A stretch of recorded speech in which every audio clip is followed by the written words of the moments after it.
দেশে আরেকটি বিচারধারা, যারা হিংসায় বিশ্বাস করে, যারা ধর্মান্ধতায় দেশকে পরিচালিত করতে চায়,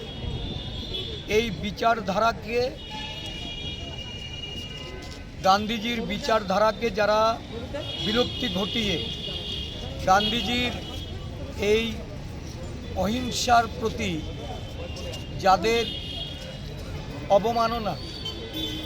যারা দেশের স্বাধীনতা আন্দোলনকে অপমানিত করে, অবদলিত করে দেশের শাসন ক্ষমতা পরিচালিত করতে চায়, সেই বিচারধারার বিরুদ্ধে আমাদের লড়াই।